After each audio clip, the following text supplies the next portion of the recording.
Olá, o podcast de hoje será um podcast de temática filosófica, por assim dizer. Então, pro pessoal que acompanha o canal por causa das temáticas filosóficas, possivelmente vai gostar desse podcast. E pro pessoal que não acompanha, possivelmente não gostará. Mas, enfim, o podcast de hoje, como está escrito aí o título do vídeo, se denomina Entropia e eu vou falar justamente sobre isso, obviamente, né? Eu vou falar sobre o fator entropia na construção da realidade, sobre como a entropia é um fator objetivo na construção da nossa realidade, até mesmo empírica, não apenas na nossa realidade pela via do racional, a realidade que pode ser apreendida pelo racional, mas também pela realidade que pode ser apreendida pelo empírico. Inclusive, antes de começar esse podcast, justamente esse fator entropia, vamos colocar assim, que pode ser sumarizado. O que você quer dizer com entropia, Thiago? Com entropia, eu quero falar sobre fatores desconhecidos barra improváveis, e aí é que tá, desconhecidos barra improváveis sob o aspecto humano que regem a realidade. O que eu quero dizer? Entropia basicamente constitui fatores que nós seres humanos consideramos como simplesmente são desconhecidos a nós ou são simplesmente matematicamente, tecnicamente muito improváveis, mas que na realidade dos fatos objetiva acontecem com muita frequência, mesmo a gente achando que são fatos extremamente improváveis, extremamente por vezes até inverossímeis. São fatos que sim, eles acontecem, mas que para nós, seres humanos, parecem um tanto quanto dubitáveis barra absurdos, por assim dizer. Ou seja, eu vou falar aqui de fenômenos matemáticos, também sobre fenômenos matemáticos cuja ocorrência é tão baixa, é tão improvável que a nós, seres humanos, parece absurda, porém que na realidade objetiva das coisas, ou seja, excluindo-se o olhar humano, a subjetividade humana, essas, entre aspas, aberrações matemáticas são fatos perfeitamente possíveis, são fatos perfeitamente, como diz a própria palavra que eu acabei de usar, fatos. E como a subjetividade humana, por vezes, deturpa a nossa compreensão da realidade. Mas isso é um fato, um dos aspectos importantes do vídeo que eu vou chegar. Eu não vou começar a falar sobre isso agora, mas daqui a pouco. Vai ser um pouco mais pra frente do vídeo. Enfim, mas antes de me aprofundar mais nesse assunto, eu vou falar nesse vídeo barra podcast de uma maneira um pouco mais lenta, por dois motivos. Primeiro, porque eu não planejei muito bem o que eu ia falar, eu só fiz um esboço do que eu iria falar nesse podcast, então assim, vir meio que por improvisação o que eu falar aqui. E segundo, porque por ser um podcast de natureza mais filosófica, ele é, pelo menos para mim, naturalmente mais cansativo. Então, para evitar somar o cansaço do falar rápido com o cansaço das ideias por si só, eu vou tentar falar num ritmo um pouco mais lento, para só ter um cansaço, que vai ser o cansaço mental que será desenvolvido com o passar desse podcast. Enfim, esse podcast, na verdade, ele será dividido. Não é que ele será dividido em duas partes. Esse podcast falando sobre entropia. O assunto entropia será tratado somente nesse podcast. Porém, o próximo podcast que eu gravarei, que será um podcast extremamente de natureza filosófica, será um podcast que talvez seja o meu primeiro podcast, minha primeira abordagem mais analítica sobre algum tema da filosofia. Sim, eu estou me adentrando mais na filosofia analítica, e o que não quer dizer que eu apoie, sei lá, por exemplo, a Escola de Viena e os cuckolds aí da ciência e por aí vai. Uh, mas o próximo podcast, que não vai ser exatamente sobre entropia, vai tratar sobre terá muitas relações com esse podcast. Esse podcast Entropia terá muitas relações com o próximo podcast, que será intitulado A é igual a A. Sim, será um podcast sobre lógica. E aí, por mais que esses dois não tratem necessariamente sobre os mesmos temas, de certa forma um complementa o outro. Digamos que esse podcast aqui é uma introdução ao próximo podcast, que se denominará A é igual a A. E que será um podcast, como eu disse, um pouco mais pesado em termos filosóficos, e será tratando principalmente sobre lógica, sobre a lógica humana. Mas eu não vou dar spoiler, só digamos que essa série de vídeos, série entre aspas, será dividida em 2 vídeos. Não era exatamente, primeiramente, minha intenção, mas eu percebi que poderia haver uma ligação e sabe, um complemento um do outro. Então eu resolvi colocar esses dois como se fossem duas coisas de uma só coisa, quando na realidade não são bem assim. Mas enfim, então, por isso que eu vou colocar aqui no título desse podcast 1/2 e no próximo podcast eu vou colocar 2/2 para indicar que são duas coisas mais ou menos do mesmo tema, por assim dizer. Enfim, então, mais uma vez, antes de começar a falar sobre esse tema, entropia, que pode lembrar o canal da Izzy, né? Possivelmente alguns de vocês lembrarão dela, do canal dela. Eu vou falar sobre abordar duas coisas. Primeiro, a matemática e segundo, o poker. E aí vocês vão falar, o que poker tem a ver com isso? Bom, vamos falar primeiro da matemática. A matemática, basicamente, é um dos grandes, como eu posso dizer, um dos grandes universais que regem o nosso universo. O que eu quero dizer com universais? Se você não sabe o que é universal, na filosofia, o que é universal na filosofia, pesquise. Pesquise no YouTube não, no Google mesmo você acha, no YouTube também. Mas pesquise, universais filosofia, ou questão dos universais filosofia.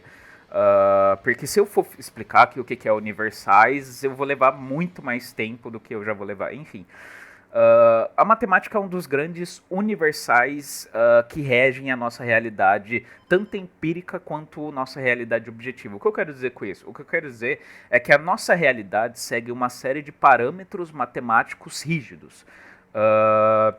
Simplesmente 1 mais 1 é igual a 2. É aquilo que eu já falei em uma cacetada de vídeos para dar de exemplo. 1 mais 1 é igual a 2. E essa realidade de que 1 mais 1 é igual a 2 é uma realidade que se repete no universo inteiro. Você pode estar aqui na Terra, você pode estar na Lua, você pode estar em Mercúrio, você pode estar na puta que pariu. Essa realidade de que 1 mais 1 é igual a 2 se repete. Os fenômenos matemáticos que são presentes aqui também são presentes em outras partes do universo.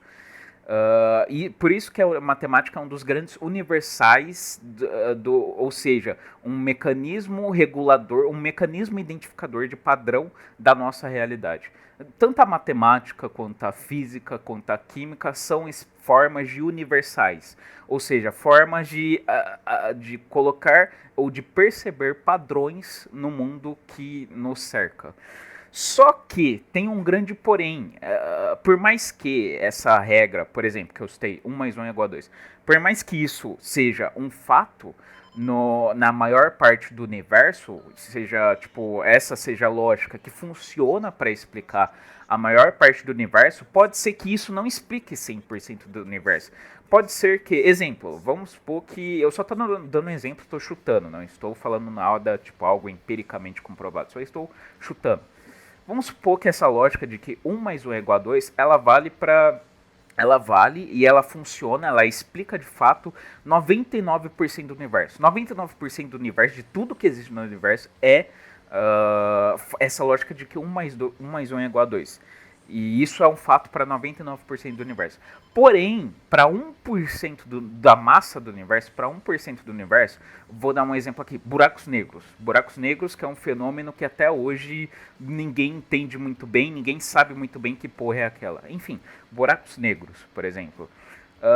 Pode ser que pros buracos negros, pro que existe dentro do buraco negro, pro que é o buraco negro que nós não compreendemos direito, pode ser que lá no buraco negro, e não apenas dentro do buraco negro, mas nas suas imediações, porque tudo que chega perto do buraco negro é sugado por ele, então tudo aquilo que está, entre aspas, na gravidade do buraco negro, pode ser que ali onde existe o buraco negro, essa regra de 1 mais 1 igual a 2 não seja uma verdade.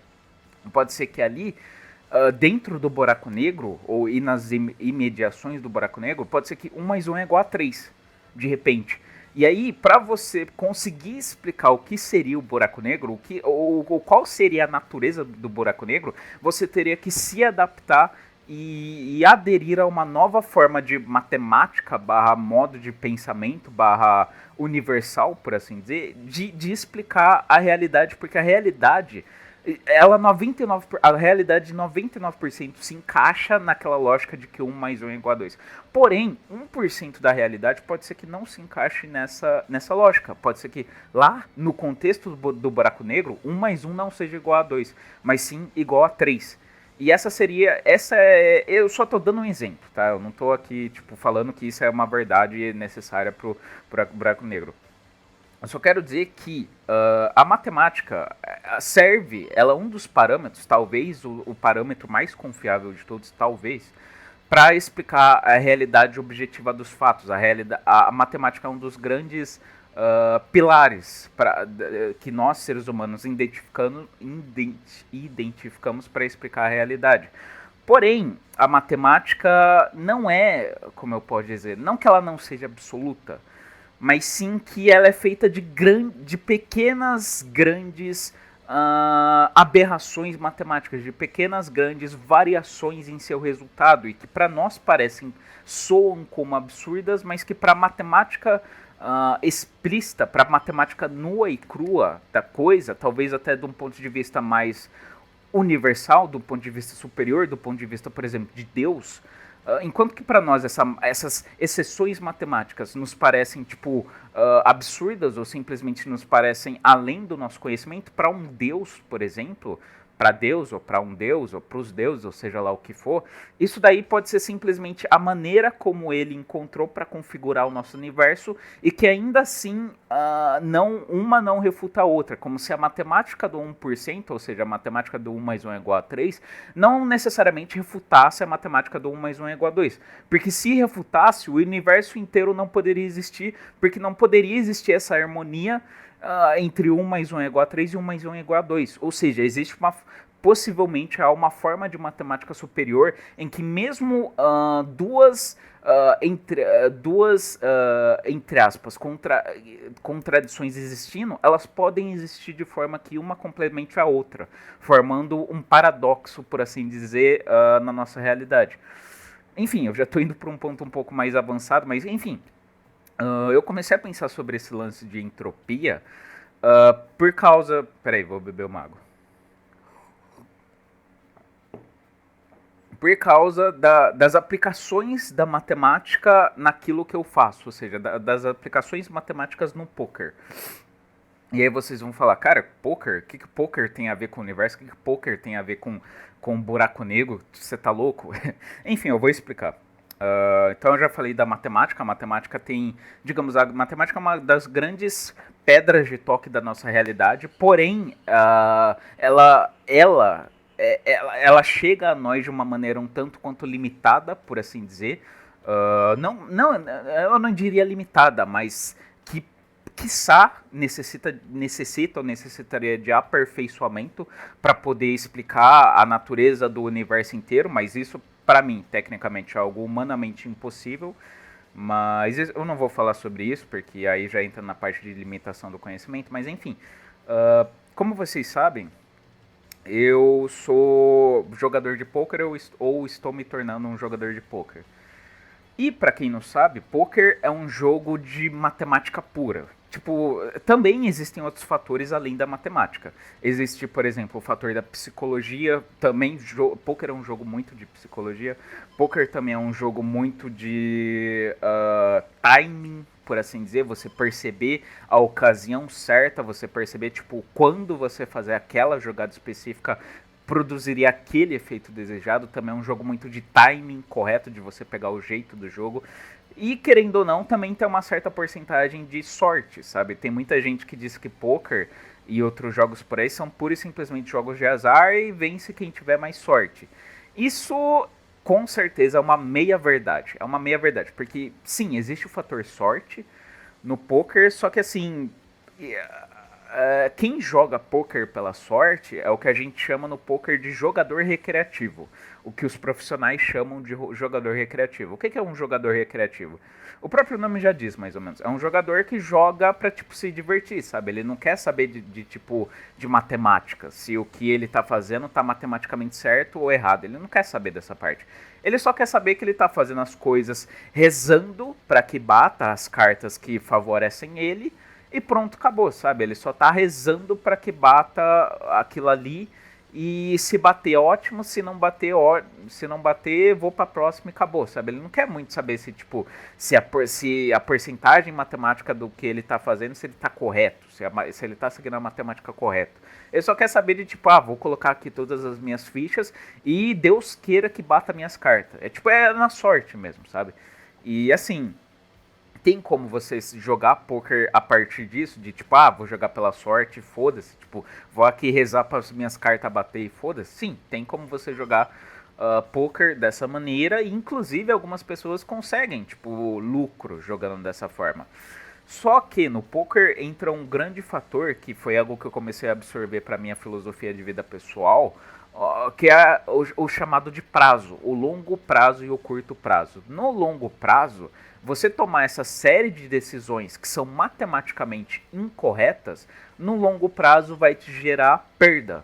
Por quê? Porque a própria matemática está dizendo que você está fazendo cagada. É como se, vamos supor, eu vou dar um exemplo aqui bem de simples entendimento. Fumar cigarro. Vamos supor que você é um cara que, tipo, fuma 10 cigarros por dia. No curto prazo, você todo dia fumando cigarro, fumando cigarro, fumando cigarro, fumando cigarro, no curto prazo você não vai sentir os efeitos desse fumar o cigarro. Você vai, tipo, até achar que fumar cigarro faz bem pra você. Por quê? Porque acalma a minha ansiedade, porque, tipo, porque eu me sinto mais descolado fumando cigarro, porque as mulheres olham mais pra mim, porque eu me sinto mais relaxado, mais confortável quando eu estou em momentos de solidão. No curto prazo, esse fumar cigarro é algo que, tipo, que aparentemente só vai te trazer ganhos. Tipo, eu tô fumando cigarro pra caralho e não tô sentindo nada, então tá tudo bem, vamos continuar fumando cigarro. Mas no longo prazo, vamos supor, você fumou cigarro durante 10 anos. No poker não é exatamente assim, leva 10 anos para acontecer. Eu só tô dando um exemplo. Depois de, por exemplo, 10 anos fumando 10 cigarros por dia, 20 anos fumando 10 cigarros por dia, os efeitos vão começar a aparecer. Você vai começar a perceber que, tipo, você vai olhar pra tua saúde, pro teu pulmão, e vai começar a ver que, tipo, caralho, meu pulmão não, sabe, eu não aguento mais subir uma escada que eu já tô morrendo. Eu não aguento mais correr 5 minutos que eu já tô morrendo. Eu, tipo, sabe, às vezes eu tô com uns problemas pulmonar, sabe, vai começar a surgir os problemas, sabe? Você vai começar a perceber que aquele hábito, aquele simples hábito de todo dia fumar 10 cigarros por dia não era tão inofensivo assim. E aí é que tá o grande paradoxo no poker. O longo prazo não tem correspondência real com o curto prazo. O curto prazo, pode parecer que no curto prazo você tá fazendo tudo certo e você tá certo e ponto, acabou. Porque você tá ganhando, então foda-se, sabe? Mas igual cigarro, tipo, por enquanto eu não tô sentindo nada, eu tô só me sentindo bem, então isso daqui é bom.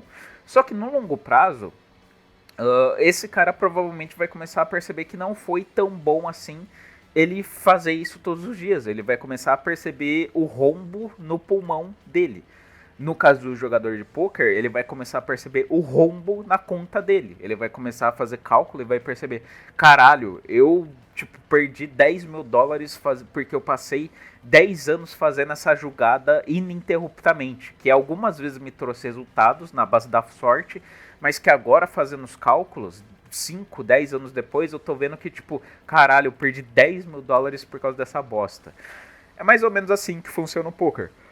O poker é feito de uma série de jogadas que são, matematicamente falando, lucrativas ou não. Se você seguir a matemática correta do jogo, muito provavelmente você vai ser um jogador vencedor no poker, você vai ser um jogador que a gente chama de jogador lucrativo, um profissional, um regular de poker. Já se você for uma pessoa que vê poker puramente sob a ótica da sorte, você provavelmente vai ser sempre o recreativo. O cara que os regulares estão explorando, o cara que os regulares estão tirando o dinheiro de, basicamente.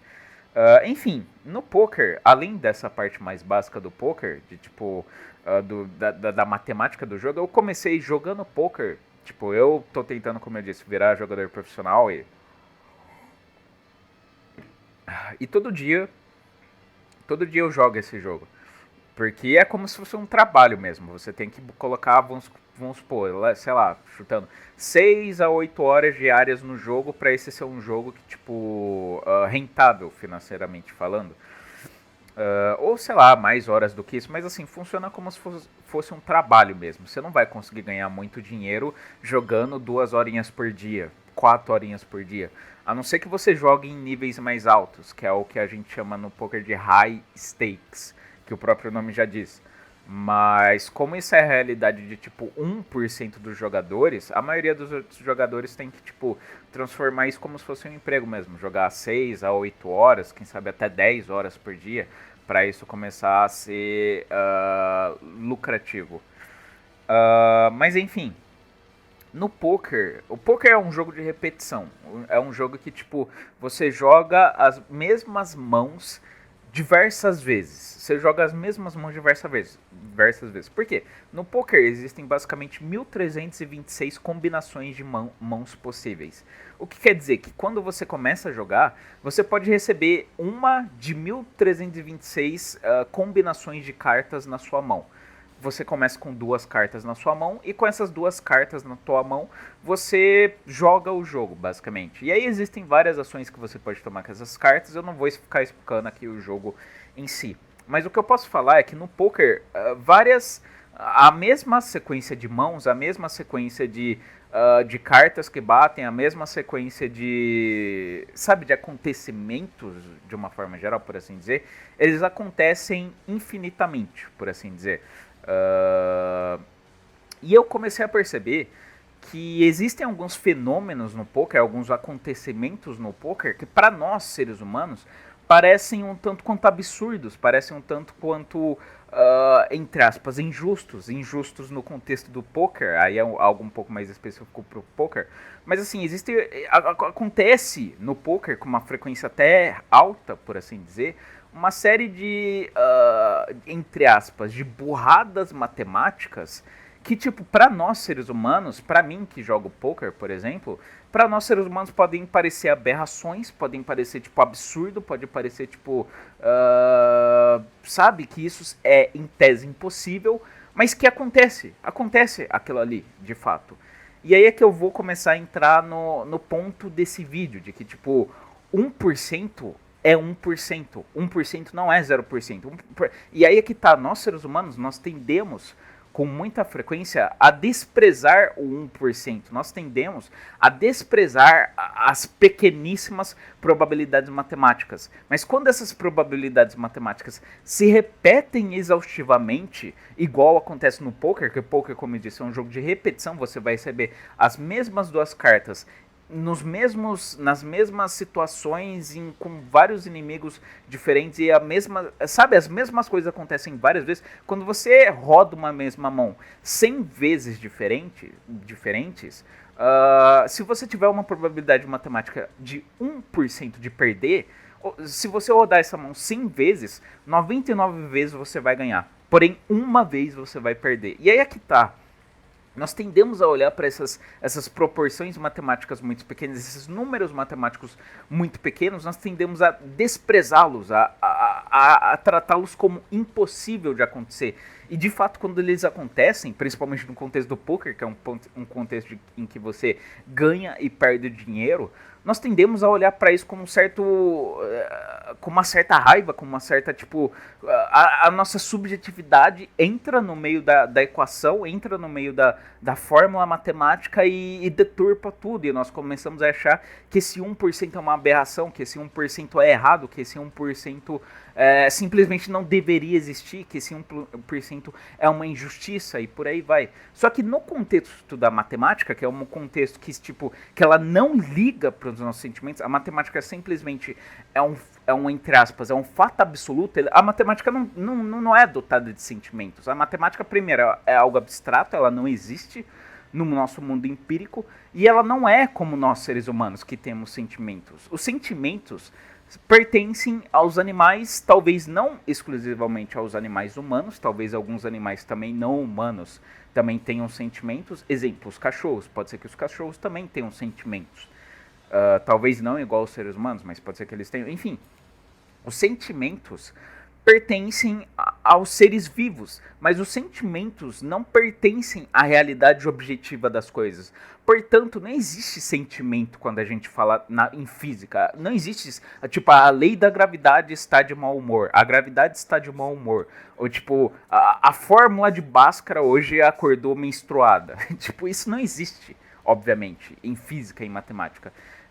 E aí, quando a gente mistura a nossa subjetividade com essas, entre aspas, essas aberrações matemáticas, essas probabilidades matemáticas muito baixas de acontecer, isso nos soa como eu falei, como aberração, como algo que não deveria acontecer. Quando na realidade, matematicamente, cruamente falando, é extremamente possível daquilo acontecer. Então, é o que eu acabei de falar, tipo, 1% ainda é 1%. Mesmo que a gente olhe com um certo tom de desprezo, que a gente fale, é só 1%, tipo, foda-se, sabe? 1%, qual que é a chance de isso acontecer?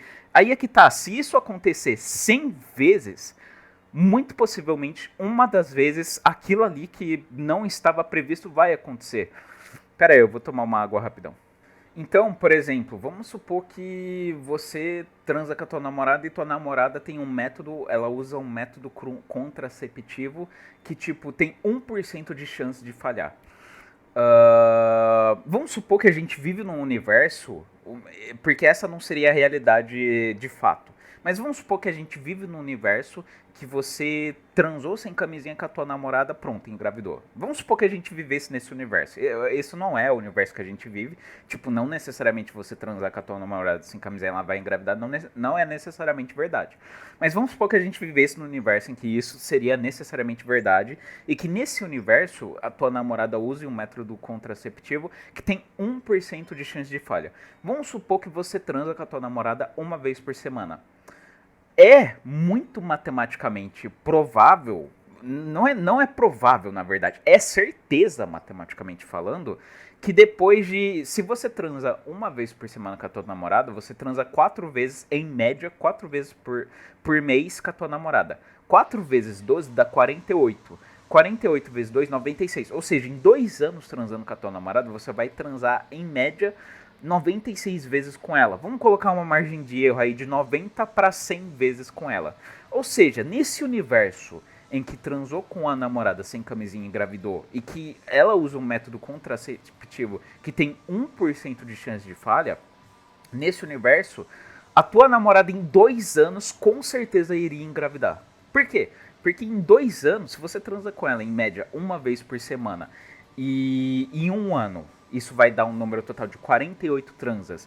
E em 100 transas, o remédio vai falhar. E quando ele falhar, com certeza ela vai engravidar. Logo, no período de 2 anos, com certeza em 2 anos, transando com ela sem camisinha, transando com ela, tipo, só que esse remédio, vamos colocar assim, ela com certeza em 2 anos vai engravidar.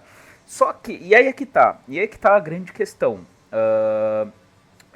Racionalmente falando, matematicamente falando, é extremamente, tipo, você pode olhar para o que eu acabei de falar, para esse cálculo matemático rápido que eu acabei de fazer, você pode olhar para isso e falar, pô, isso daí é ok, tipo, perfeitamente entendível, isso daí é perfeitamente, tipo, uou, normal, sabe, eu entendi. Em tese, isso é fácil para nós, seres humanos entendermos e aprendermos, em tese. Isso é muito fácil da gente aprender porque é tanto matemática quanto simplesmente lógica, por assim dizer. Então você entende que nesse universo que eu criei, essa lógica que eu utilizei, ela é uma lógica que tipo que se encaixa e que é aceitável naquele contexto. Não tem nada de absurdo nisso. Só que aí é que tá. Vamos supor que isso acontecesse com você. Você que tá me ouvindo, vamos supor que você tem uma namorada, não sei se isso é realidade, mas vamos supor que você vive nesse universo em que transou com ela sem camisinha, ela engravidou, e tipo, ela usa um contraceptivo que tem 1% de chance de falhar. É perfeitamente possível nesse universo. Aí é que tá, é 1% de chance de falha. Só que ele não tá falando qual vai ser a transa em que isso vai acontecer. Pode ser que isso aconteça na sua primeira transa com ela. Então vamos supor que isso, tipo, você vai transar com ela e que, tipo, ao invés de em média, de 2 anos depois ela engravidar, vamos supor que na primeira transa com ela o remédio já falha e na primeira transa, tipo, pronto, ela engravidou. Se você estivesse nessa situação, você provavelmente ficaria muito puto. Você ficaria tipo, remédio filho da puta, matemática do caralho, o universo filho da puta, vai se fuder. Tipo, você ficaria xingando todo mundo. Você xingaria Deus, você xingaria o universo, você xingaria a matemática, você xingaria a puta que pariu. Porque, tipo, não é provavelmente o seu planejado que esse 1% acontecesse logo na primeira transa. Você ia ficar tipo, porra, eu só planejava, sabe, que isso acontecesse daqui a 2 anos. Então, porque tipo, essa porcentagem de 1% é muito baixa, tipo, isso matematicamente falando era para acontecer só em média 2 anos. Aí é que tá o grande ponto. Na matemática, muitas coisas acontecem. Muitas coisas não, tudo na matemática acontece sem o nosso consentimento.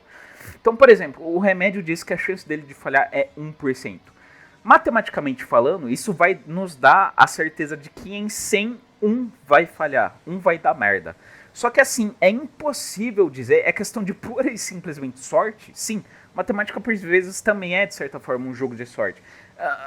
É pura e simplesmente questão de sorte quando essa falha vai acontecer, porque essa falha tanto... E aí é que tá, você pode acontecer que essa falha de 1% não aconteça nesse período de 2 anos, pode ser que ela não aconteça na 100ª transa, pode ser que ela aconteça na 150ª transa, ou seja, na transa de número 150.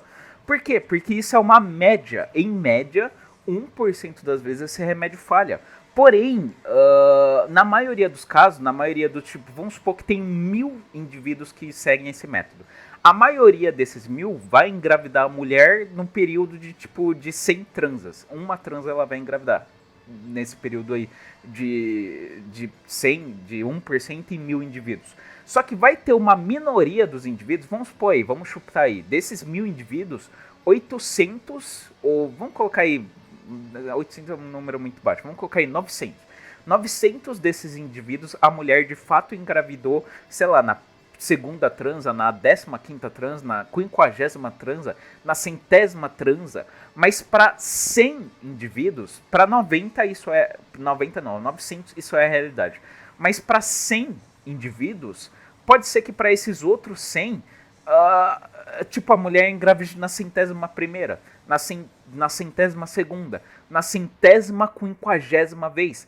Pode ser até que exista algum caso do cara que engravidou a mulher de tipo na 200ª vez, ou seja, na vez de número 200. Por quê? Porque a matemática não é algo... não é, como eu posso dizer, quando aplicada na realidade, a matemática não é algo que se repete numa alta frequência, por exemplo. Não é isso, não é exatamente que ela se repete. Quando a matemática é aplicada principalmente a nós, seres humanos, e a fatores que são do mundo prático e não do mundo teórico, o teórico, por vezes, apresenta uma mutação, uma variação, o que a gente chama no poker de variância. O matemático apresenta uma variância enquanto a teoria, ou seja, o que acontece na teoria não necessariamente em 100% dos casos também acontece na realidade. Então, por exemplo, vamos supor que você e tua namorada são um caso desse caso aí inserido de 1000 pessoas, em que teve gente até que foi engravidar na 200ª vez, teve mulher que foi engravidar na 200ª vez. Você pode ser, desses 1000 sujeitos, você pode ser o azarado mesmo, que tipo, na primeira vez que você transou com ela, usando esse método aí, pronto, ela já engravidou. Mesmo sendo uma chance muito baixa, ou seja, sendo 1%, e de matematicamente falando, isso só deveria acontecer, entre aspas, isso só deveria acontecer, em média, na 100ª vez que você fosse transar com ela, porque é uma vez a cada 100, em média, isso pode acontecer na primeira vez. E isso é perfeitamente explicável, isso é perfeitamente normal, isso não é nenhuma aberração, nenhum absurdo em matemática. Só que nós, seres humanos, nós tendemos a interpretar, se isso acontecesse com você, se coloque no lugar desse cara aí que, tipo, que você faz parte desse grupo de 1000 pessoas e, tipo, você sabe que teu amigo já tá a 150 já transas com a namorada dele, tipo, nada aconteceu com ele. E aí, de repente, você vai transar com a tua e no primeiro já engravida. Certamente você vai se considerar um azarado do caralho. Você vai ficar, tipo, olhando pra porra do remédio, pra porra do contraceptivo, pro universo, pra Deus, sei lá o que, pra matemática, e vai mandar todo mundo ir tomar no cu. Só que assim, aí é que tá.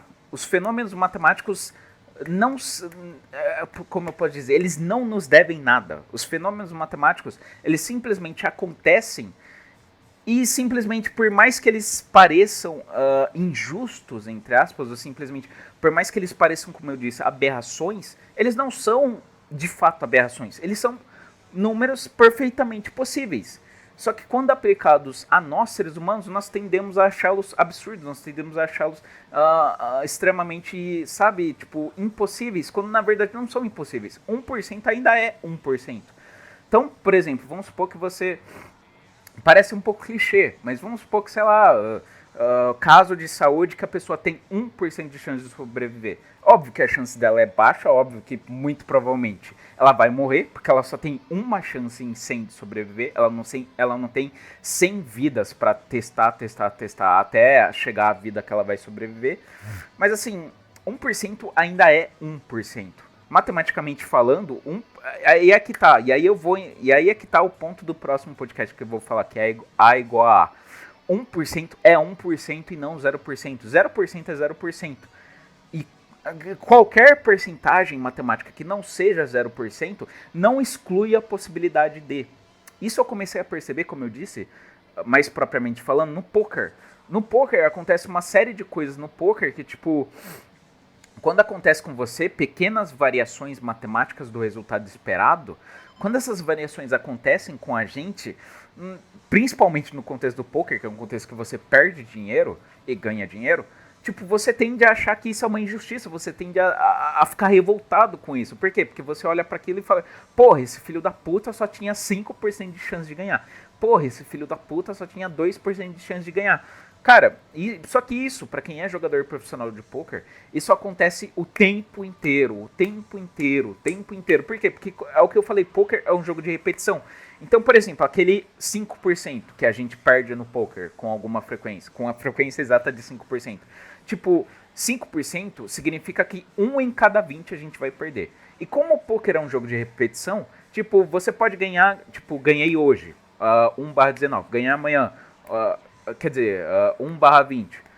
Ganhei amanhã, 1/19. Ganhei depois de amanhã também, a mesma situação, 1/18. Ganhei depois de amanhã, 1/17. Até que vai chegar uma hora em que o 5% vai se realizar. E a nossa tendência é que quando o 5% se realiza, a gente sente que isso é uma aberração, que isso é algo, tipo, inexplicável, quando na verdade isso é perfeitamente explicável. Eu vou dar um exemplo aqui, um exemplo, tipo... Eu mesmo, teve uma mão, aí eu vou continuar citando poker e eu acho que vocês não vão entender muito bem, mas foi uma mão que eu senti tudo aquilo que eu tô falando nesse podcast, eu senti, sabe? Eu senti que, porra, tipo, sabe, não tem por que eu me sentir injustiçado, porque a matemática diz que isso pode acontecer. Teve uma mão que eu joguei, isso já faz tipo uma semana, faz um pouco mais de tempo, mas vamos colocar aí uma semana. Teve uma mão que eu joguei uma semana atrás, que eu não vou explicar o que foi a mão, porque tipo, levaria muito tempo, vocês não entendem poker, enfim. Mas eu tava jogando contra um cara que era o recreativo extremo. Que era tipo um cara que não sabia o que ele tava fazendo, era um cara que tava fazendo um monte de jogada horrível. Que tipo, você nem precisa ser um bom jogador de poker. Um jogador, tipo, mediano de poker já vai olhar para as jogadas que aquele cara tava fazendo e vai falar, o cara tá fazendo um monte de burrada, o cara não faz a mínima ideia do que ele tá fazendo. É que nem, vou fazer uma analogia, que nem qualquer jogo online, vamos supor que você tá jogando CS. Sempre tem aquele cara no time que não sabe o que tá fazendo, que tipo, ele tipo, entra nos lugares que não é pra entrar, ele atira na parede, ele atira pra tudo quanto é lugar, faz barulho desnecessariamente, ele atira no próprio time, ele tipo, joga smoke onde não é pra jogar, tipo, sempre tem esses caras, eu tô dando um exemplo aplicado no CS, que é tipo, o cara que não faz a mínima ideia do que ele tá fazendo, o cara só tá ali pra se divertir, pra tipo, pra desenhar um pinto na parede, é pra isso que ele tá jogando CS. esse era o cara, nesse caso do poker, era um cara que, tipo, eu tava jogando contra e, tipo, o cara não fazia a mínima ideia do que ele tava fazendo, ele só tava jogando ali pra, tipo, só pra zoar, vamos colocar assim. Enfim, o cara fez uma jogada contra mim que, tipo, que era uma jogada extremamente, não é uma jogada ruim, era uma jogada extremamente ruim. E olha que eu tava jogando com vários outros caras que também eram ruins, que também eram muito ruins. Só que mesmo esses caras que eram muito ruins, quando a mão acabou, eles falaram lá no chat um monte de coisa, tipo, jogaram cocô no cara, porque tipo, o cara fez uma jogada muito ruim. No poker tem como você fazer isso, de tipo, você jogar cocô no outro, você conversar com o outro, enfim. O fato é, o cara tava jogando contra mim, eu tinha uma mão consideravelmente forte, uma mão tão forte que a minha chance de ganhá-la até o final daquela mão, até o final daquela partida, vamos colocar assim, era de 95,8%, era alguma coisa assim, era tipo, eu tinha mais de 95% de chance de ganhar, e o cara tinha tipo 4, alguma coisa por cento de chance pra ganhar. E tipo, mesmo o cara tendo feito uma jogada que foi horrível, tão horrível que tipo que ele só tinha 4% de chance de ganhar, fazendo aquela jogada horrível, sabe, que todo mundo, mesmo os jogadores que estavam ali, que eram jogadores muito ruins, de níveis muito baixos, mesmo eles olharam para aquela jogada e falaram e xingaram o cara, sabe? Mesmo ele tendo feito algo que matematicamente falando é uma cagada gigantesca, é uma aberração entre aspas gigantesca, o 4% dele, ao término da partida, virou 100%. Ou seja, ele me derrotou. Tipo, mesmo ele tendo feito uma cagada gigantesca, uma jogada que, tipo, qualquer jogador com mínimo de cérebro, tipo, vai perceber que aquilo ali não é bom, ele ganhou.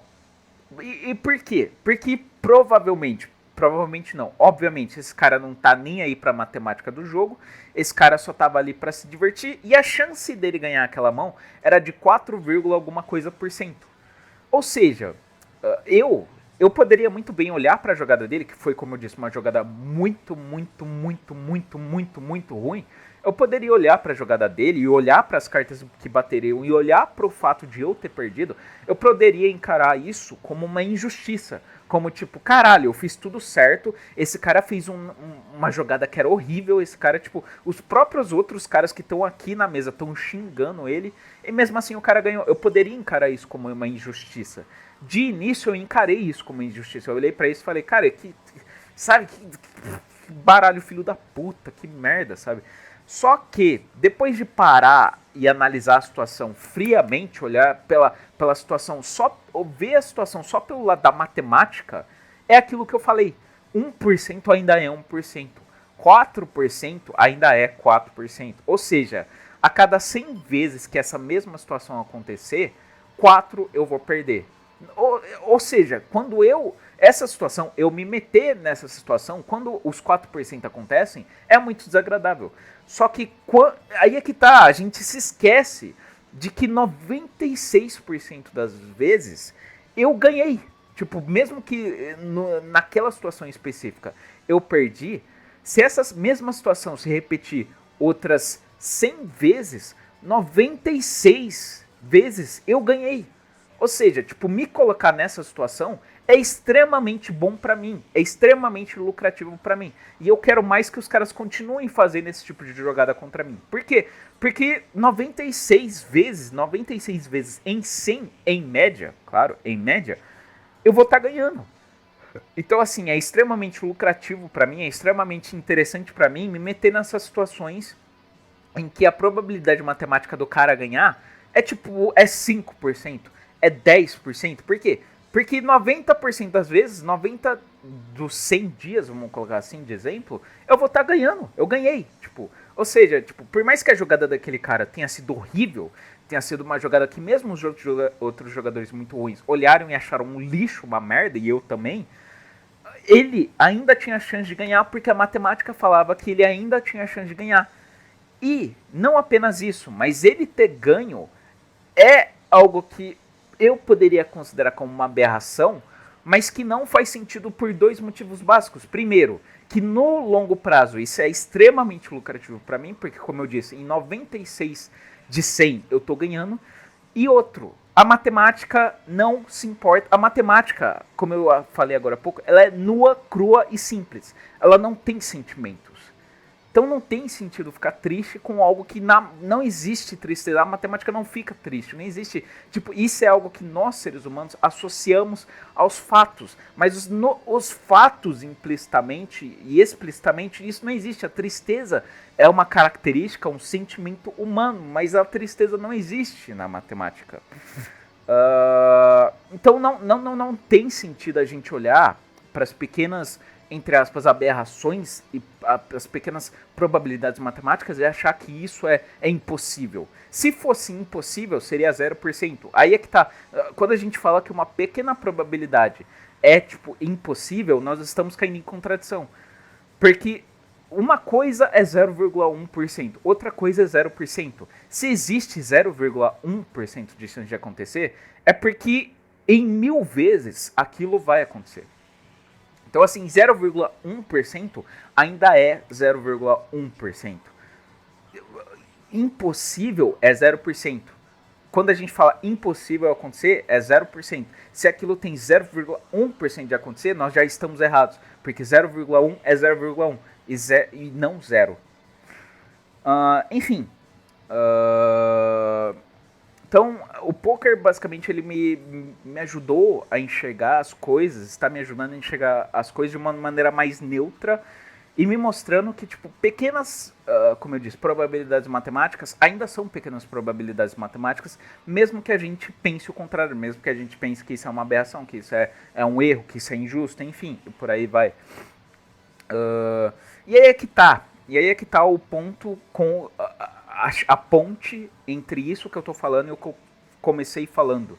De tipo, da lógica universal de tipo, do exemplo que eu dei. De, tipo, para 99% do universo, 1 mais 1 é igual a 2, mas para 1% do universo, 1 mais 1 é igual a 3. Nós somos extremamente limitados, condicionados, a olhar essas probabilidades matemáticas de forma bruta, de forma de tipo de descaracterizar ou de deslegitimar as pequenas probabilidades matemáticas.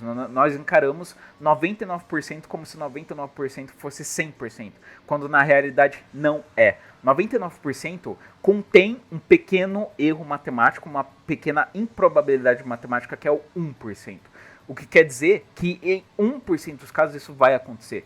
E não cabe a nós, seres humanos, julgarmos que é incorreto ou que é injusto, porque simplesmente a matemática não escolhe, a matemática é simplesmente variância, é simplesmente sorte, por assim dizer. Então vamos supor que existe uma doença super rara que afeta 0,01% da população. Cara, se você tiver essa doença, por mais que você possa falar, eu sou azarado, sim, pode ser que você seja de fato azarado, mas você não pode falar, tipo, se sentir injustiçado, se sentir, tipo, por que isso foi acontecer comigo, isso era impossível. Não, se tem 0,01% de chance de acontecer, isso não era impossível.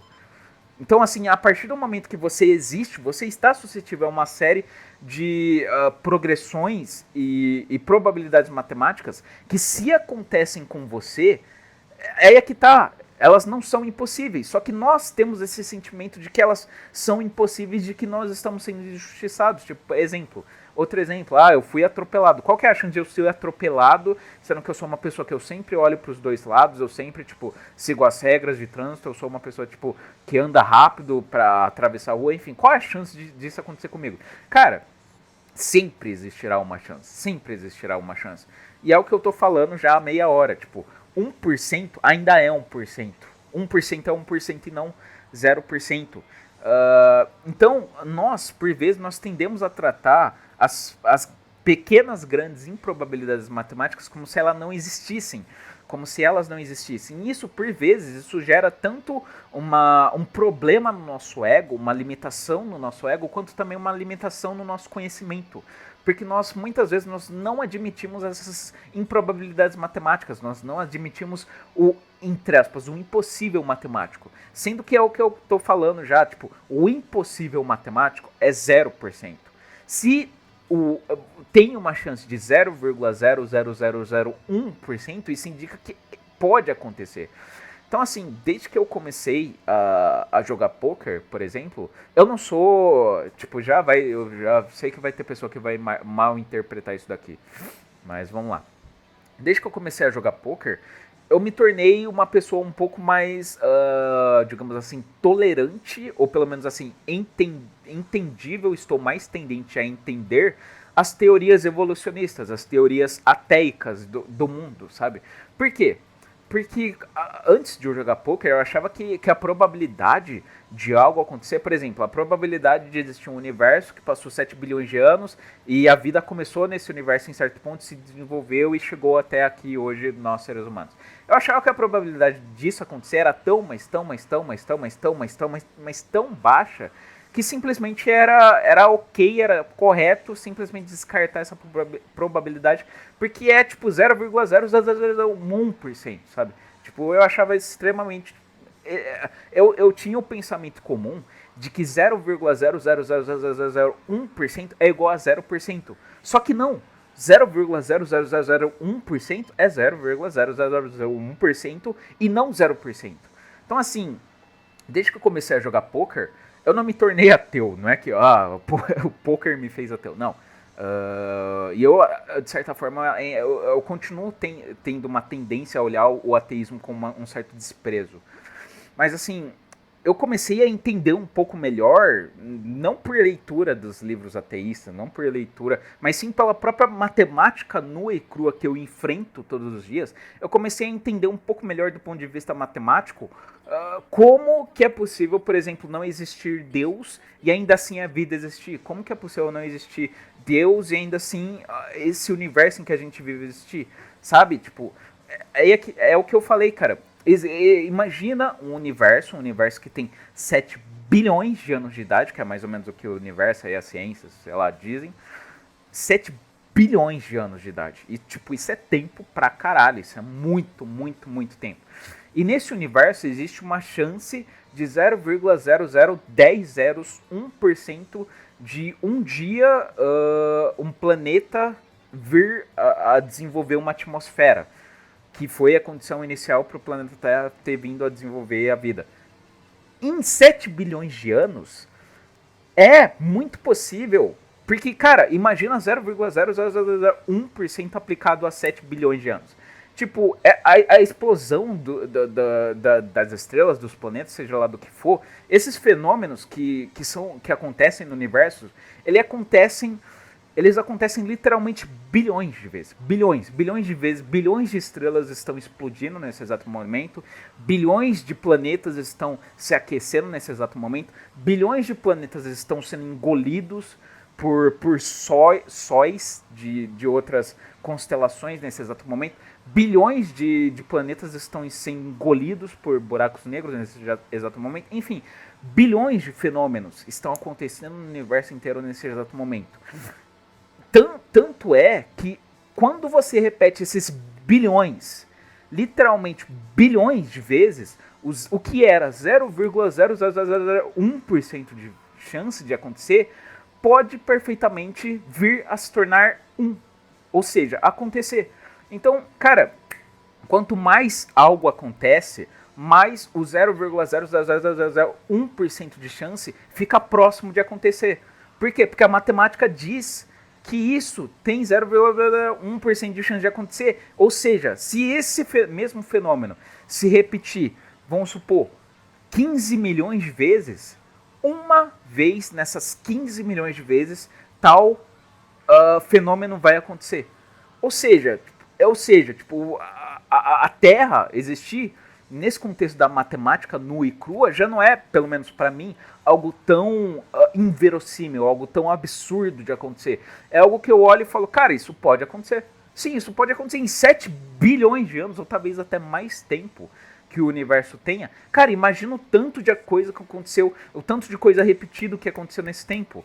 Tipo, é perfeitamente plausível que, sabe, não exatamente necessita, existe um Deus para que, tipo, tudo isso tenha acontecido. Cara, isso acontece tanto, isso se repete tanto, que o 0,001% depois de 7 bilhões de anos, muito possivelmente sim, ele virou 1, e aqui estamos nós. O resultado da soma do 0,1% ter se tornado 1 é nós e tudo aquilo que existe. Ou seja, é muito improvável, extremamente improvável, sim, mas ainda assim, extremamente improvável, não é impossível. Assim, isso não quer dizer que eu virei ateu, não virei ateu, eu ainda tenho as minhas concepções metafísicas, mas eu entendo um pouco melhor hoje sobre o que. Eu entendo um pouco melhor hoje sobre o que o ateísmo afirma barra argumenta. Não me parece mais algo tão absurdo. A única coisa que pra mim, eu continuo ainda tipo, com um pé atrás, que ainda me parece, ainda tem pra mim, Thiago, um pouco um quê de absurdo, é o fenômeno da consciência. O fenômeno da consciência é algo que, para mim, mesmo eu tendo agora o entendimento matemático um pouco mais aprofundado do que eu tinha até um tempo atrás, é algo que ainda me parece um pouco absurdo de tipo ter surgido, sabe? A consciência para mim, a consciência humana para mim é um fenômeno muito mais inexplicável do que o surgimento da vida. Tipo, se simplesmente a teoria do Charles Darwin e blá blá, dos ateístas aí que existem, tipo, tiver correta, pra mim é perfeitamente ok eu conseguir entender se os caras estiverem corretos sobre o início da vida, o início do universo, Big Bang, os caras e tal. Mas uma coisa que pra mim ainda não desce, é uma coisa que ainda me parece demais absurda, que tipo é uma coisa que eu acho que nem a matemática conseguiria explicar, é o surgimento da consciência.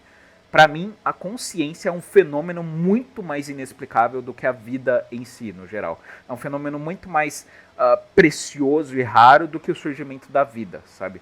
Tipo, a consciência pra mim é algo que eu ainda não consigo ver como que a matemática conseguiria explicar a consciência, porque pra mim envolve mais do que a matemática, envolve também a química, envolve também a biologia, envolve também várias outras áreas que vão além da matemática. Mas enfim, então quando a gente começa a enxergar essas pequenas proporções matemáticas, essas pequenas, entre aspas, aberrações matemáticas como algo, a gente exclui essas coisas de acontecerem, isso por si só já é uma limitação do nosso conhecimento. Isso por si só já é tipo nós mesmos colocando uma limitação, a gente colocando uma limitação subjetiva sobre o objetivo. A gente coloca o subjetivo acima do objetivo. E aí é que tá aquele ponto que eu comecei falando, que eu parei e que eu vou voltar agora.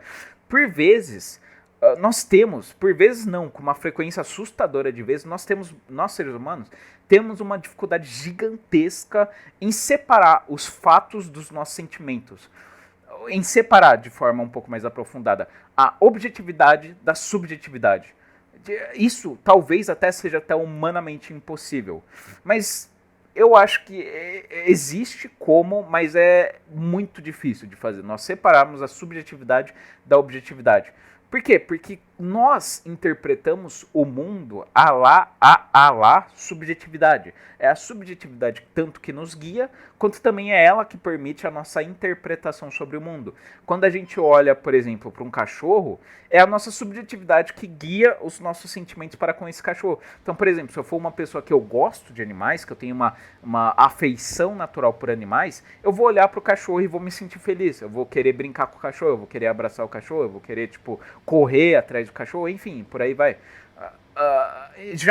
Se eu, por exemplo, eu for outra pessoa que quando eu era criança eu fui mordido por um cachorro e eu tive que ir pro hospital e eu tenho más lembranças do cachorro e tal, eu muito provavelmente eu vou olhar pro mesmo cachorro e eu vou sentir tanto sentimentos, quanto também eu vou ter pensamentos completamente diferentes da outra pessoa que gosta de cachorro. Então a pessoa que foi mordida pelo cachorro, ela vai ter medo do cachorro, ela não vai querer nem se aproximar do cachorro, ou ela vai ter um certo sentimento talvez de querer agredir, de querer bater no cachorro, ela vai ter enquanto uma pessoa vai olhar pro cachorro e vai se sentir imediatamente feliz e ter pensamentos, digamos, entre aspas, positivos e bons, a outra pessoa pode olhar pro cachorro e sentir o exato contrário disso. Ela pode sentir sentimentos ruins, ela pode sentir medo, ela pode sentir raiva e etc.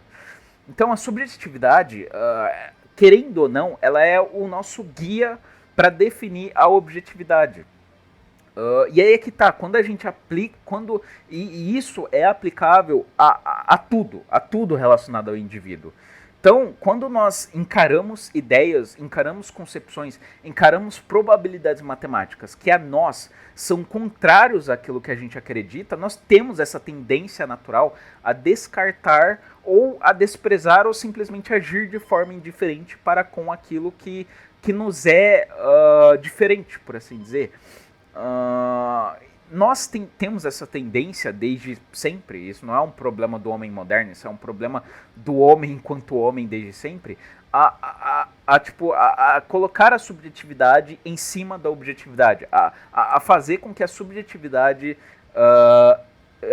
não apenas interprete a objetividade, o que de começo é um bom parâmetro, é um bom começo, por assim dizer, para você definir o que é a objetividade, o que é a realidade em si, mas aí muitas vezes nós tendemos a deixar que a subjetividade faça julgamentos deturpados como eu posso dizer,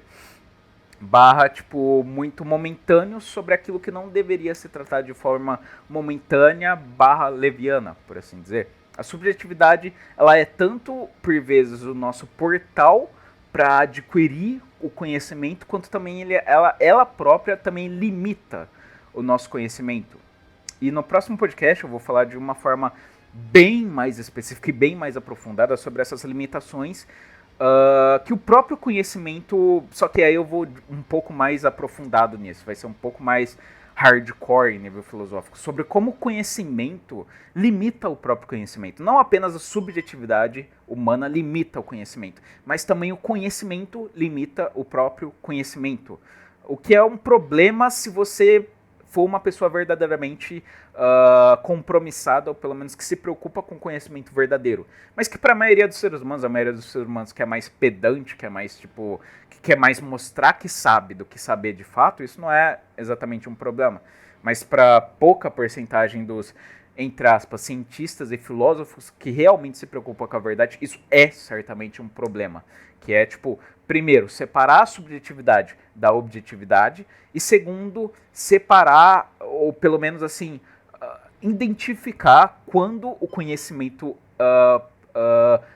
anterior atrapalha na adquisição do conhecimento posterior, que é algo que eu vou tratar no próximo podcast. Enfim, nós seres humanos, nós temos essa tendência a deturpar a realidade com a nossa subjetividade. E é daí mesmo que surgem as mais diversas religiões, as mais diversas concepções de vida, as mais diversas crenças, as mais diversas filosofias. Por quê? Porque cada uma dessas crenças, religiões, filosofias, seja lá o que for, tem um toque de solipsismo do seu criador. O que eu quero dizer com isso? É que cada um cria a sua própria crença, a própria filosofia, a sua própria, seja lá o que for, a sua própria imagem e semelhança. Não exatamente a sua própria imagem e semelhança, mas com arquétipos padrões que refletem os arquétipos padrões do seu próprio criador.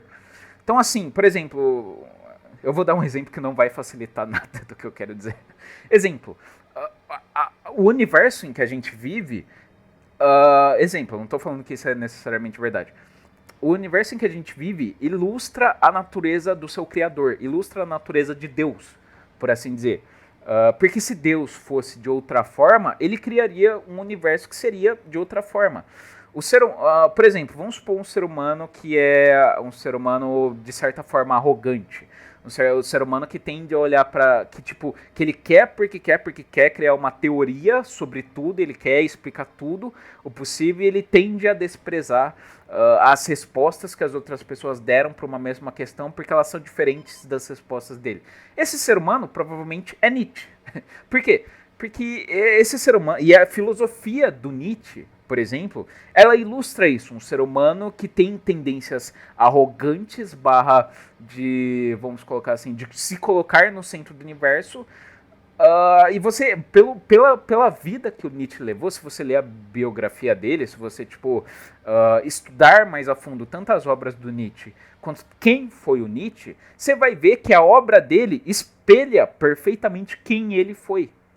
Então, assim, quando você lê uma obra do Nietzsche e fica com essa sensação de que, caralho, ele é muito chato, ele é muito, arrogante, com certeza era um cara que não se dava bem com outras pessoas, ele com certeza era um cara que, não tinha muitos amigos, era um cara solitário, era um cara que pensava demais, um cara que queria ficar explicando tudo e, acabou criando umas explicações, tirada do cu dele, porque ele achava que isso.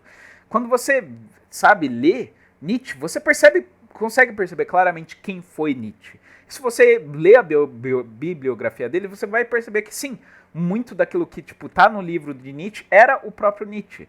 Então, assim, nós tendemos a criar, entre aspas, realidades, barra filosofias, barra crenças, que na maioria das vezes não espelham a verdade, não espelham a verdade em si mesma, mas sim espelham as nossas tendências enquanto subjetividade, enquanto pessoa, enquanto indivíduo, para com a realidade. Então, quando nós falamos da verdade, por assim dizer, nós, na maioria dos casos, nós não estamos falando da verdade de fato. Nós estamos falando da nossa concepção sobre a realidade, mas não sobre a realidade barra verdade em si mesma. O taoísmo, que é uma corrente filosófica, é uma filosofia, ou uma religião, como vocês podem dizer também, é uma religião barra filosofia que fala muito, tipo, muito sobre isso mesmo.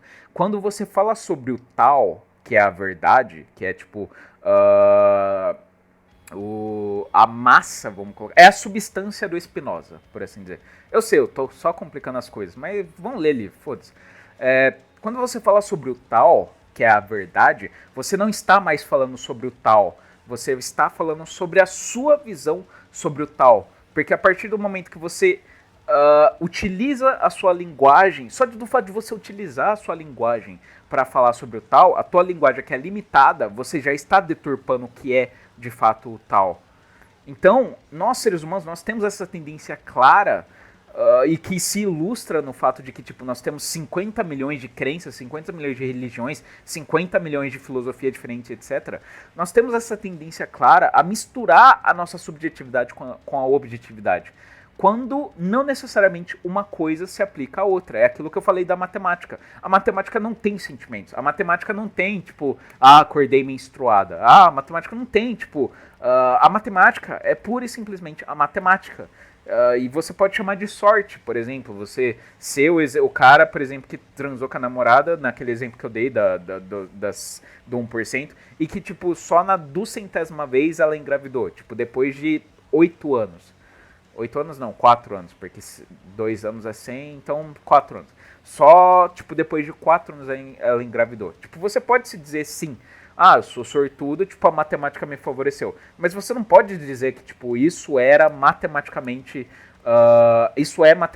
incorreto. Isso é matematicamente imprevisto? Pode até ser, mas não é matematicamente incorreto. É o que eu estou falando aqui nesse vídeo inteiro. 0,0001% de chance ainda é 0,001% de chance e não 0% de chance. Então, nós temos essa tendência clara a interpretar, a simplificar, por vezes, até simplificar demais as coisas, até o ponto em que 0,1% é 0%. Você associa 0,1% a 0%, quando na verdade 0,1 não é 0,1, não é 0, e sim 0,1. Então, nós também, e isso é algo que eu vou começar a falar de uma maneira mais aprofundada no próximo podcast, por isso também que o próximo podcast vai ser meio pedrada, mas enfim, nós temos essa tendência a colocar elementos da nossa subjetividade na objetividade. E por isso que nós criamos 1 milhão de crenças diferentes. Porque nós colocamos a nossa subjetividade, nós colocamos as nossas, entre aspas, emoções no nosso entendimento objetivo das coisas. Então as coisas para nós não são mais as coisas puramente como elas são, mas sim as coisas como nós as interpretamos. E isso por si só cria uma barreira, uma limitação no nosso conhecimento e cria uma limitação na nossa relação para com o outro. E quando eu estou falando de outro, não é outro ser humano, mas outro, tipo, tudo que nos cerca. Quando nós incumbimos ao outro, qualquer que seja o signo barra universal, nós estamos limitando o nosso conhecimento sobre o outro, porque o outro não é isso que nós falamos que ele é, mas sim o que ele é em si, puramente falando. Eu sei que isso é complicado pra caralho de você conseguir apreender e muito mais complicado de você conseguir aplicar na vida real. Mas essa é a realidade, pura e simplesmente falando, do nosso conhecimento. O nosso conhecimento é por uma série de fatores, até pela própria natureza do conhecimento em si mesma, o nosso conhecimento é extremamente limitado. Então, a gente pode interpretar o universo pela via da razão, mas com muita frequência a gente deixa a emoção por assim dizer, interpretar o que não era para ser um papel dela, mas sim que era para ser um papel da razão e puramente somente da razão. Enfim, para terminar esse podcast, e é basicamente disso que se trata a entropia. A entropia se trata de pequenas porcentagens matemáticas barra pequenos, para simplificar. A entropia, existe no universo uma série de fenômenos barra acontecimentos, barra aparências, barra como quer que você queira denominar, que simplesmente nos são tanto absurdos quanto inexplicáveis. São fatores de entropia, mas esses fatores de entropia, nós muitas vezes tendemos a dizer que eles não existem, mas eles existem, eles estão ali. Só do fato de você reconhecer ele como uma entropia, como algo inesperado que aconteceu, já indica que há sim uma chance daquilo acontecer. E você não querer admitir ou simplesmente não se preparar de alguma forma para essa pequena probabilidade que pode se acontecer, indica não uma deficiência na matemática no sistema em si, mas sim uma deficiência uma deficiência em você que não admitiu que 0,1% não é 0%. Os fatores de entropia existem em todo o nosso universo e eles limitam tanto a nossa capacidade de compreensão do universo que existe perante nós, quanto também eles limitam o tanto que o universo é conhecível, barra inteligível, barra previsível a nós, porque eles estão sempre presentes, esses fatores que não são computáveis e que entram naquilo que eu falei que é a variância, sabe? A chance de algo improvável acontecer, por assim dizer. Enfim, e todo o nosso universo está permeado por essa entropia. E eu, particularmente, eu sou um árduo defensor de que nenhum conhecimento é definitivo. De que todo conhecimento deve ser, principalmente quando se trata do mundo empírico, principalmente. Todo conhecimento deve ser não apenas posto à prova, mas também frequentemente colocado em dúvida. Enfim, eu vou até dar um exemplo aqui bem simples. A lei da gravidade, por exemplo, a chamada lei da gravidade. Tipo, é óbvio que até o momento ela explicou uma série de coisas, ela tipo, ajudou o ser humano a compreender uma caralhada de coisas. Sim, até o momento sim. Mas se você pesquisar na internet, esse exemplo simples da lei da gravidade, você pode procurar também sobre outras leis também. Você vai ver que existem outras teorias que também buscam explicar o universo, que essas outras teorias são, que elas são até tão plausíveis, talvez, quanto a teoria da lei da gravidade. Teoria não, é uma coisa teoria, quanto a lei da gravidade. Então, assim, a lei da gravidade é, até o momento, um fato que nos ajuda a explicar o nosso mundo e o universo? Sim, é. Mas a lei do universo não é um conhecimento absoluto, não deve ser tratada como um conhecimento absoluto que, tipo, pronto, a lei da gravidade é isso e quem discorda da gravidade é burro. Não, se a pessoa tiver um argumento que seja um bom argumento e que, tipo, possa ser verificável para comprovar se é verdade ou não, ou simplesmente se a pessoa tiver um argumento para ela mesma, que faça sentido para ela mesma, tipo, eu particularmente não vejo nenhum problema na pessoa querer desafiar a lei da gravidade, porque a lei da gravidade, se você pesquisar, eu fiz isso antes de começar esse podcast, só para comprovar o que eu estava falando, eu pesquisei, e existem caras por aí, cientistas, filósofos, seja lá o que for, que tem outras teorias, que são até teorias que o pessoal cientista por aí está verificando, e algumas até já receberam um aval da ciência e falaram que, porra, isso daí tem um fundo de verdade, sabe? Tipo, tem outras teorias por aí que também poderiam explicar o universo tão bem ou até melhor quanto a lei da gravidade. Então, enfim, o que eu quero dizer é, existe sempre um fator de entropia no nosso universo, da qual nós, seres humanos, não podemos inteligir ou até mesmo conceber. Só que o fato de nós não podemos reconhecer isto como verdade não quer dizer que isso não seja verdade. a lei da gravidade pode até ser uma lei até o momento, mas amanhã pode surgir outra teoria que explique até melhor do que a lei da gravidade os fenômenos que existem no universo. E daqui a 1000 anos pode surgir outra teoria, por causa dos avanços científicos, filosóficos, seja lá o que for, pode surgir outra teoria que explica até melhor essa nova teoria.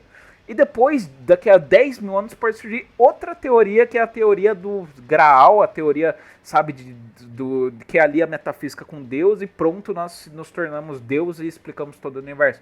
Enfim, o que eu quero dizer é, nenhum conhecimento principalmente conhecimento empírico, é de fato imutável, nenhum conhecimento de fato, tipo, ele abrange a realidade em 100% da realidade. Simplesmente porque existe o fator entropia, porque existe aquilo que é improvável, mas ainda assim que pode acontecer matematicamente falando.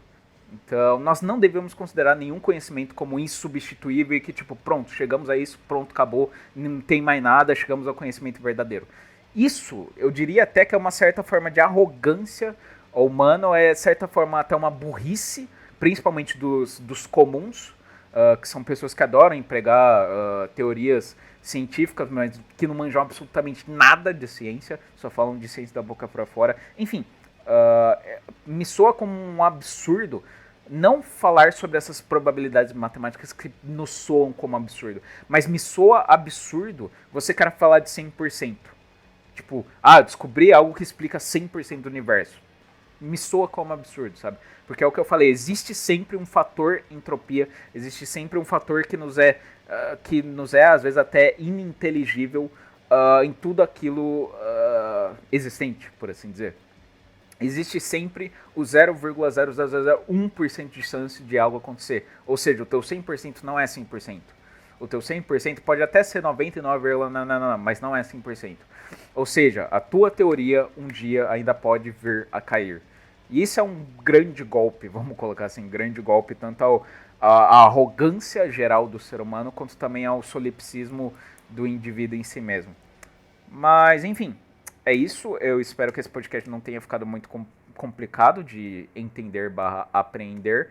E como eu disse, mais pra frente, provavelmente só ano que vem, eu vou gravar a segunda parte desse vídeo, que não é bem segunda parte, mas será um podcast que, tipo, que tem bastante relação com esse podcast de agora.